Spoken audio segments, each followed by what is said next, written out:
Gaza, a name synonymous with suffering, a land scarred by conflict. The latest chapter in this tragic saga has once again thrust the Palestinian enclave into the global spotlight.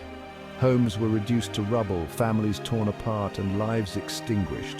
Amidst the chaos, accusations of unspeakable atrocities began to surface, painting a chilling picture of human rights abuses.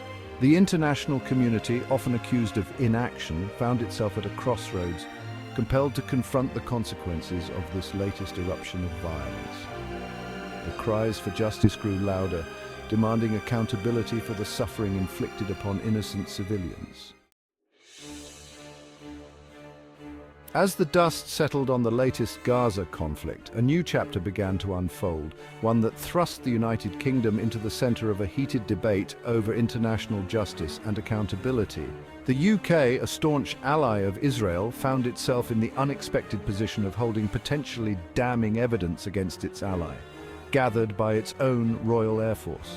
The RAF had been conducting surveillance flights over Gaza, ostensibly to locate hostages captured by Hamas. However, the intelligence gathered by these flights went far beyond the stated objective, capturing images and data that pointed to potential war crimes committed by both sides of the conflict. The UK's decision to share this intelligence with the International Criminal Court sent shockwaves through the international community. Some hailed it as a courageous move, a testament to the UK's commitment to upholding international law. The UK's actions ignited a firestorm of controversy, forcing the nation to confront its own role in the Israeli-Palestinian conflict. While the RAF's surveillance flights over Gaza captured evidence of potential war crimes, their primary objective was far more immediate and personal: to locate and rescue hostages, including British nationals, held captive by Hamas. The capture of these innocent civilians had sent shockwaves through the UK, fueling public outrage and placing immense pressure on the government to secure their release. The RAF, utilizing its advanced surveillance capabilities, embarked on a desperate search for any sign of the hostages. Every flight was a race against time, every image analyzed with meticulous care, hoping for a glimmer of hope, a clue that could lead them to the captives. The hostage crisis became a national obsession, dominating headlines and sparking heated debates about the UK's response to the conflict. The latest eruption of violence in Gaza sparked a global outcry, as nations and international organizations united in their condemnation of the bloodshed and the human suffering it unleashed. The United Nations, often criticized for its perceived inaction, took a firm stance, with UN Human Rights Chief Volker Turk issuing a stark warning that Israel's actions could amount to crimes against humanity. Jordan, a key player in the region, added its voice to the chorus of condemnation, labeling Israel's actions as ethnic cleansing and demanding an immediate end to the violence. The Arab League, the European Union, and numerous individual countries issued statements expressing their deep concern over the situation in Gaza. The international community, often divided on the Israeli-Palestinian conflict, found common ground in its condemnation of the violence and its devastating impact on civilians. The pressure on Israel mounted as the international community demanded accountability for the alleged human rights abuses and potential war crimes committed during the conflict. Section 5. Whispers of atrocities, RAF evidence and the ICC.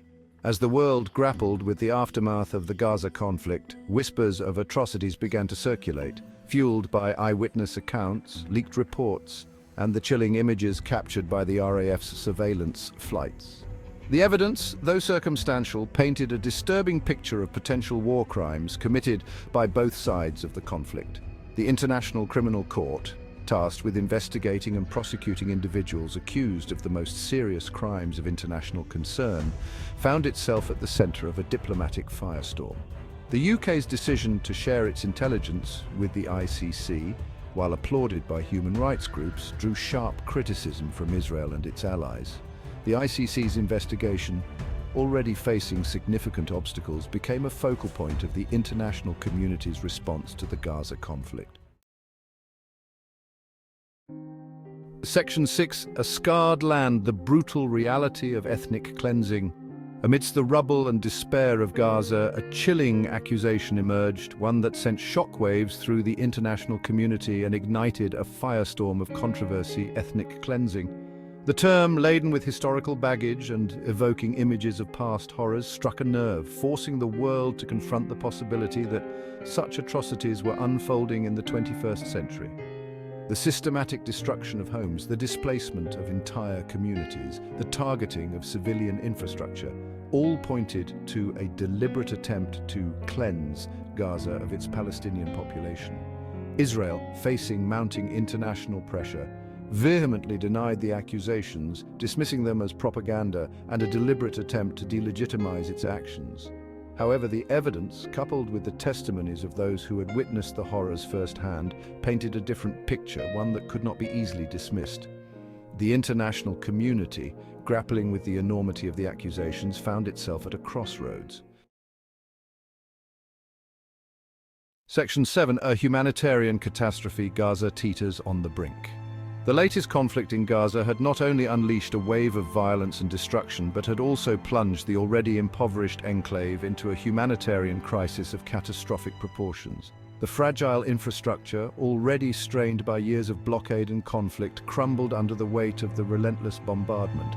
Hospitals struggling to cope with the influx of casualties faced crippling shortages of essential medicines and supplies. Schools, once sanctuaries of learning and hope, were transformed into makeshift shelters, overflowing with displaced families seeking refuge from the violence. The international community, faced with the heart-wrenching images of suffering and despair, mobilized to provide humanitarian aid. However, access to Gaza remained severely restricted, hampered by the ongoing blockade and the volatile security situation. Section 8. The world demands answers. Pressure mounts on Israel. As the humanitarian crisis in Gaza deepened, international pressure on Israel intensified, with world leaders, human rights organizations, and ordinary citizens demanding an end to the violence and accountability for the alleged war crimes committed during the conflict. The United Nations, once again thrust into the center of the crisis, faced mounting calls for action, with many urging the Security Council to intervene and impose a ceasefire. Protests erupted in cities around the globe, with people from all walks of life taking to the streets to express their solidarity with the Palestinian people and their outrage over the ongoing violence. The boycott, divestment and sanctions, or BDS movement, gained renewed momentum as consumers, artists and academics joined the call for economic and cultural pressure on Israel. The demand for justice, for accountability, for a just and lasting peace echoed across the globe, reaching a fever pitch. Section 9. The long road to justice. The ICC's investigation. The ICC's investigation into potential war crimes in Gaza was a beacon of hope for victims, aiming to hold perpetrators accountable. Armed with a mandate to investigate grave crimes, the ICC faced political and legal challenges. Evidence from eyewitnesses, experts and surveillance painted a grim picture of potential war crimes. Despite challenges, the ICC remained committed to justice, aiming to hold those responsible accountable. Section 10. A beacon of hope, international solidarity with Palestine. As the world witnessed the unfolding tragedy in Gaza, a wave of solidarity with the Palestinian people swept across the globe, transcending borders, cultures, and religions.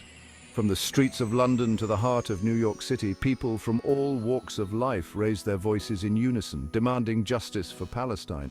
Social media platforms became virtual town squares, amplifying the voices of Palestinian activists and their allies, sharing heart-wrenching stories of loss, resilience, and resistance.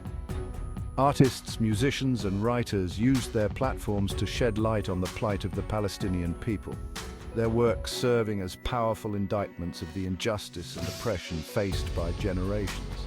The international solidarity movement, fueled by a shared sense of outrage and a deep commitment to justice, offered a glimmer of hope to the Palestinian people, a reminder that they were not alone in their struggle for freedom and self-determination. Section 11. A call for peace, ending the cycle of violence in Gaza. The latest conflict in Gaza has left an indelible scar on humanity. The images of destruction and stories of loss serve as a stark reminder of the human cost, When will this cycle of violence end? When will the language of peace replace the rhetoric of war? It is time for a fundamental shift towards a just and lasting peace.